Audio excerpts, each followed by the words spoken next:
Here's everything you need to know about Call of Duty Modern Warfare 3 Warzone for when it drops here on December 6th. The first thing we need to know is what game modes are going to be available at launch. First thing we have is Battle Royale.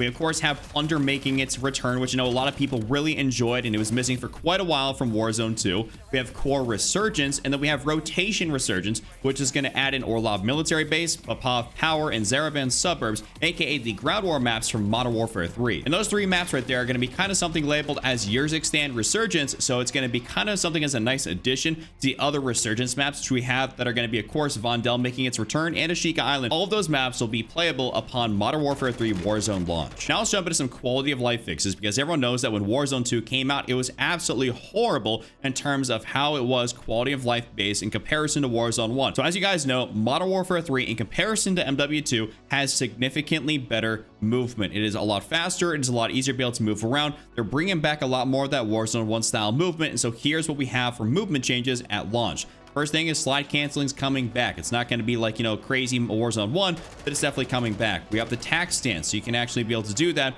and get some nice kills that way. That's not a huge addition, but it is still definitely a nice little thing to have. You can ADS while sliding, so you can actually, slide cancel a little bit and ADS while you slide. You're also able to run while you reload. There's also going to be something here a little bit later on we'll talk about that does allow you to do that. So also there is a slight movement boost when using the stim shots. So there is going to be that stim boost when you want to kind of slide around the map, get a little health back. You also can use stims for that purpose as well. It's not going to be like pre-patch Warzone 1 where you can literally slide across the entire floor, but it'll definitely be a boost, and it is something very nice. Personally, I'm very happy with these quality of life changes. I think Warzone definitely needs to be faster and have a little bit more mobility, and this is definitely going significantly more so in the right direction than we've had pretty much this entire year. Now, moving off some of the movement changes, we need to talk about just some of the other general quality of life fixes. They're going to make the game that much better. I know this was pretty much missing for the entirety of Warzone 2. That is going to be the loot rarity, basically showing colored rarity on the grounds. When you go over and pick up a weapon, you're able to see if it was like blue, purple, gold, something like that, and that kind of helped you very easily distinguish whether a gun was going to be very good or very bad. Sometimes you found a green gun or a gray gun and you really weren't all that hyped to be able to pick it up. But if you found something that was purple or gold or orange, whatever you want to call it, I definitely think that made it so much easier to distinguish if something was really good. There's also cool blueprints and variants on the ground that were gold as well in Warzone 1. So now we have that. There's also going to be dedicated ammo slots. So that means no more going into your backpack and having to kind of sort through everything underneath one slot. You have dedicated ammo slots, so the ammo is going to fill up throughout the match whenever you run over ammo in its own separate slot, though you can definitely still carry a little bit extra into your backpack, but it's got its own separate slot, so you guys do not have to worry about messing with any of that or worrying about carrying ammo versus plates versus kill streaks, so on and so forth. Another huge thing is easily distinguishable tac map icons. That is a huge thing when you just open up the map and you're able to very easily see what something is or where something is at based on the icons. So we have those tac map icons returning, and I'm very excited to be able to just see those a lot more easily. I know for whatever reason, Infinity Ward, the way they designed Warzone 2, which is absolutely god-awful, and I'm so glad that they are not taking the reins on this anymore.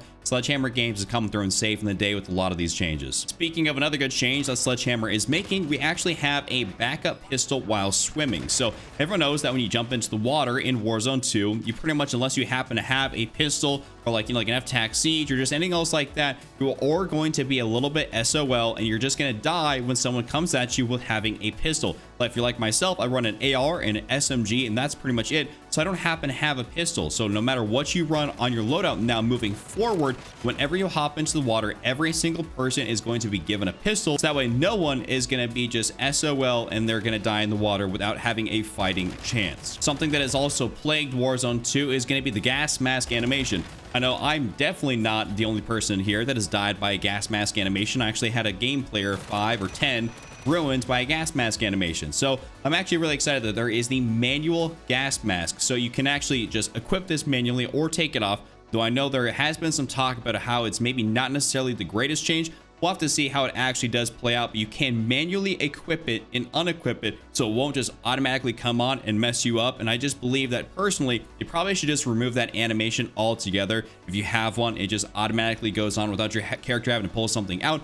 But we'll see a little bit later on down the line how that works. Lastly, everyone knows that when you're trying to find a contract in Warzone, sometimes it's a little bit difficult because for whatever reason, they decide to make it the literal smallest thing in the entire game to be able to go find, to be able to pick up. Not really sure why they did that, but back in Warzone 1, we had laptops and things that were very easily findable, or just icons that you could run over and just pick something up. It made it so easy to be able to find. And that was just a nice quality of life thing that we had, and it just made the gameplay a little bit faster. Now we have contract activation laptops, which should be significantly bigger to find than something like a little cell phone on a shelf in a shed. There are plenty more quality of life fixes, some more minor things, but I'm not going to get into all that. That is just all the major things you guys need to be able to know before you hop into MW3 Warzone. And of course, all the other previous quality of life fixes over the past year on Warzone 2 are going to be making their way over. They're not reverting anything. They're keeping all the good stuff that was put into the game in the game, and they're just adding on top of it. So now that we moved on from that, we're going to talk a little bit about some default perks that every single person is going to have when you drop into Warzone. No matter what, if you have your loadout, you will automatically by default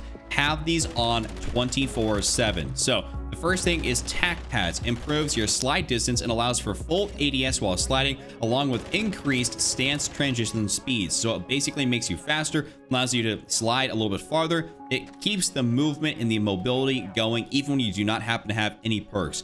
Commando gloves enables reloading while running. So like I said, you're able to reload while you're able to run. That's because you have commando gloves on as a default perk. Quick grip gloves increases your weapon swap speed. So no more are you going to be getting caught in the middle of a weapon swap or having a slow swap. I know maybe swapping from an SMG to a sniper or vice versa can be a little bit slow. You're not going to have to deal with that anymore. This is going to be automatically right there. So no longer we have slow swaps. Climbing boots increases climbing and mantling speed. So you're able to get over stuff a lot faster. That's very nice. And if you've been playing Modern Warfare 3, I'm sure you'll be able to experience that climbing stuff is significantly faster than that in comparison to MW2 or Warzone 2. Overkill allows you to pick up 2 primary weapons. So of course, you're going to be able to pick up 2 primary weapons on the ground. I know this is kind of a default thing. If you find an AR, an SMG, an AR sniper, whatever, you're able to pick that up. But there's no reason that you should not be able to do that. So those are your default perks that you're going to have on. Now we're going to take a look at some new and returning perks that are going to be available to equip in your creative class, because they're adding some stuff in that's brand new, and they're also bringing some stuff back that was no longer in the game. So the first one is Irradiated. Move faster and take less damage while in the gas. I'm not exactly sure how good that's going to be. Tempered. Everyone knows this from Warzone 1, but now also available as a custom perk. Tempered allows you to refill armor plates to full with 2 plates instead of 3. Combat Scout. Everyone remembers this from Warzone 1. It was kind of necessary on Caldera. Bullets you fire briefly ping an enemy for you, and your squad hitting them from farther away increases the ping time. Resolute. When taking damage from gunfire, this grants a short bonus to movement speed. Shrouded. Drop a smoke grenade when downed. Mountaineer reduces fall damage. Stalker, increase strafe and aim down sight speed. That's going to be a fun one. Escapist, increase down, prone, and crouch speed. Primed, accuracy and time to aim down sight is improved while jumping. And Faculty, delay triggered explosives while sprinting, warns of nearby enemy equipment, and reduces combat noise. These additional perks allow for an impressive variety of playstyles and perk packages, as the total number of perks now reaches over 30, with 5 new default perks, plus 12 perks in slots 1 and 2, 10 perks in slots 3, and 7 perks in slot 4. And because I didn't talk about it earlier, since we happen to have, of course, the new Battle Royale map, Urzikstan, there is, of course, going to be a new Gulag, and there also is a new way for us to be able to play the Gulag. So Urzikstan features a new Gulag, the perfect way to redeploy once you face down an adversary in a 1v1 combat. No more of this 2v2 shenanigans that we had from Warzone 2 initially. However, this Gulag, aside from being a brand new environment, comes with a new gameplay update. So there is the Ascender Overtime Finisher. Replacing the old Overtime flag, players are now provided an exfil rope that drops into the middle of the Gulag during a match, allowing extraction. But be warned, you can both be shot at, and shot down from the Ascender. There's also going to be public Gulag events. Several new public events may also occur within the Gulag, such as Go Again, an additional Gulag attempt if you lose your first fight, cash grab, more money on the floor with a big stack in the middle of the map, and a locked and loaded weapons, AMG plus SMG loadout with full armor, helping the victor by bringing back some much needed power items into the match. And lastly, we happen to have the Night Vision Gulag, aka NVG, has a new name. The Gulag will occasionally go dark while equipping operators with night vision goggles for a fun new twist on the Gulag experience. And of course, there is going to be more stuff happening within Warzone, like the new Codmas event, but that is going to be a little bit later on, and that's going to be for a separate video. That's not what you need to know before you drop into Warzone. If you guys enjoyed this one, be sure to give it a like, subscribe for those notifications turned on, and of course, check out this other video on screen, and I'll see you all next time.